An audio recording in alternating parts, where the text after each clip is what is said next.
22 मार्च को कोरोना के खिलाफ बजी रणभेरी के चलते हमने, आपने और 135 करोड़ लोगों ने उस वक्त कोरोना फाइटर्स के उत्साहवर्धन के लिए जमकर दुंदुभी बजाई थी।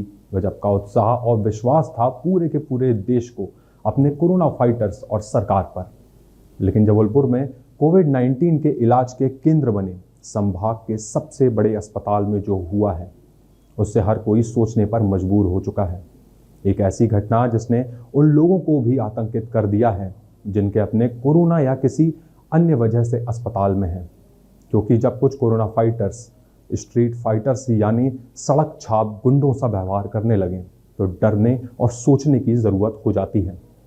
और सबसे बड़ी बात यह है कि जिनसे न्याय की उम्मीद है वो समझौते का दबाव बनाने में एड़ी चोटी का जोर लगा रहे हैं।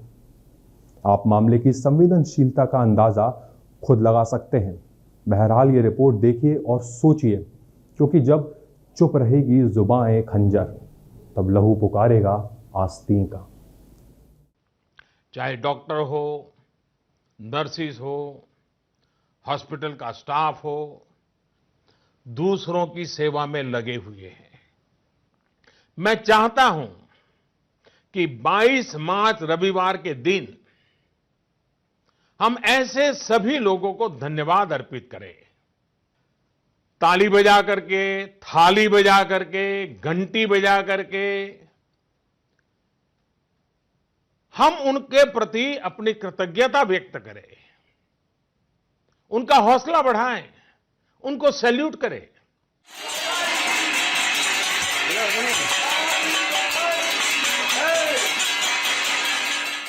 बाईस मार्च की ये तस्वीरें जबलपुर के जैन परिवार की हैं, जिन्होंने हर देशवासी की तरह कोरोना वॉरियर्स के उत्साह को बढ़ाने के लिए हुए अखिल भारतीय यज्ञ में पूरे जोश के साथ अपनी अपनी आहुतियां दी थीं।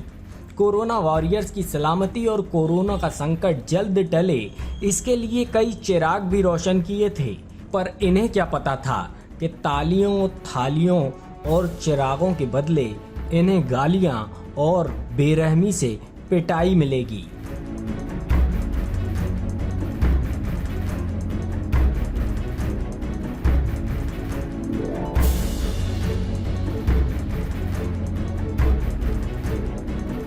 और तो और कोरोना वॉरियर्स में शामिल जूनियर डॉक्टरों की एक गैंग इन्हें वो दर्द दे जाएगी जिसे ये ताउम्र नहीं भुला पाएंगे। दरअसल इस परिवार के बुजुर्ग सदस्य को सीवियर निमोनिया की शिकायत थी।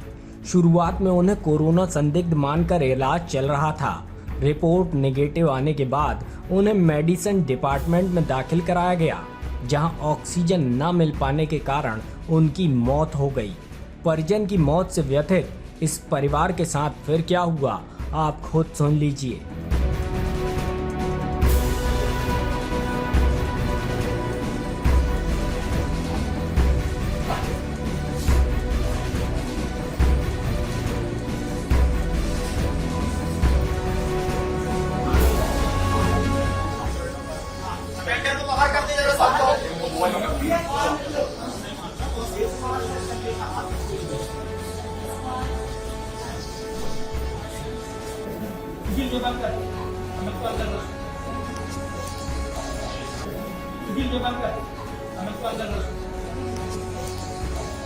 पंद्रह नंबर वार्ड में एडमिट थे, जहां पर प्रॉपर ऑक्सीजन ना दिया गया और ना वहां सिलेंडर, जो जिस सिलेंडर से वो दे रहे थे वो सिलेंडर खाली था।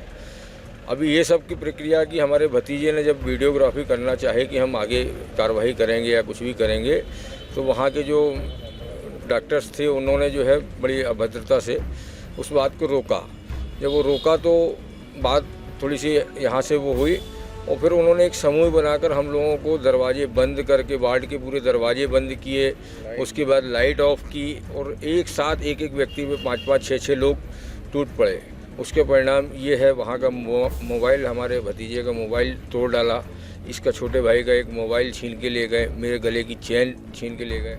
जबलपुर के नेताजी सुभाष चंद्र बोस मेडिकल अस्पताल में जूडा की गुंडागर्दी का यह पहला मामला नहीं है। बीहड़ों के डकैत भी ऐसा करने में झिझक जाएं, लेकिन परिजन की लाश सामने पड़ी हो तो भी यहाँ के जूनियर डॉक्टर मरीज के संबंधियों से मारपीट करने से बाज नहीं आते।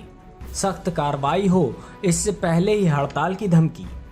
लेकिन 8 अगस्त को घटे इस मामले में कोरोना संकट के कारण पुलिस, प्रशासन और कानून सब के सब पंगु नजर आ रहे हैं। हर बीतते दिन के साथ पीड़ित परिवार ऐसे उजड़ जूनियर डॉक्टरों के खिलाफ एक अदद FIR तक दर्ज नहीं करा पा रहा है। पुलिस और प्रशासन परिवार पर हर बार समझौते का दबाव बनाने में जुटा है। मजबूरी उनकी भी है, क्योंकि कोरोना संकट में जूडा हड़ताल पर चले गए तो विकट परिस्थितियां निर्मित हो जाएंगी। लोग इसी संदर्भ में जो है SP साहब से भी मिले थे, पर SP साहब के पास हम लोगों ने FIR की मांग की। FIR नहीं करने को तैयार हैं SP साहब। तो ऐसे ही हम लोग आज आम जनता मेडिकल से बड़ी परेशान है और जूनियर डॉक्टर्स की जो दादागिरी है वो बढ़ती जा रही है। मैं हमसे तो समझौते की दबाव की बात करी है उन्होंने SP साहब ने कि आप जो है सिर्फ एक आवेदन दे दें, हम उस पर कार्रवाई करेंगे। मैंने कहा हम आवेदन के साथ FIR भी चाहते हैं। FIR करने के लिए अभी वो राजी नहीं हुए। हम इस घटना की तीव्रतम निंदा करते हुए शासन में बैठे हुए उच्चाधिकारियों से अपेक्षा करते हैं कि वो न्याय करें। पवन जी के साथ जो घटना घटी है, उनके भाई के साथ जो घटना घटी है, उसकी जांच हो।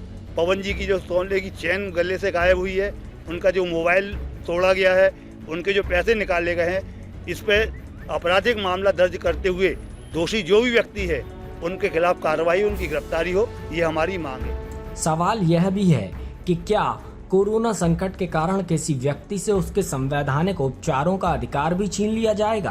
क्योंकि इस पीड़ित परिवार पर टूट पड़ने वालों के खिलाफ पुलिस और मेडिकल प्रबंधन दोनों ने ही कोई कार्रवाई न करने का सा मन बना लिया है।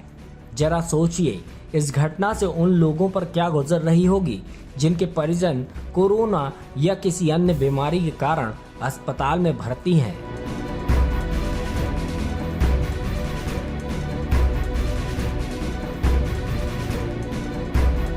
जाहिर है, जूडा की हड़ताल की धमकी से पुलिस तो मामले में हाथ पर हाथ धरे बैठी है, तो आरोपियों के नाम कहां सामने आने वाले हैं। लेकिन पीड़ित परिवार ने उन पर कुत्तों की तरह टूट पड़ने वाले जूनियर डॉक्टरों में से कुछ की पहचान भी कर ली है। परिवार द्वारा पहचाने गए 2 आरोपियों में से एक यश जैन है तो दूसरा डॉक्टर श्रीमान शामिल है, जिनकी फोटो भी परिवार ने सोशल मीडिया के जरिए जुटा ली है।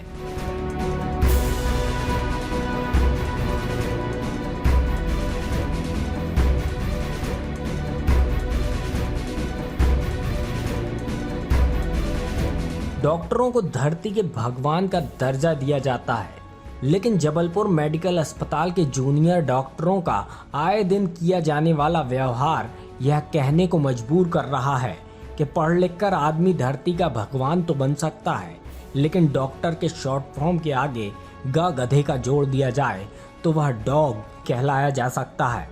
बहरहाल, पीड़ित परिवार हर हाल में न्याय पाने के लिए जूझ रहा है, चाहे उसे न्यायालय का दरवाजा क्यों न खटखटाना पड़े। और इस घटना के खिलाफ उन्हें लोगों का भी भरपूर साथ मिलने की उम्मीद है।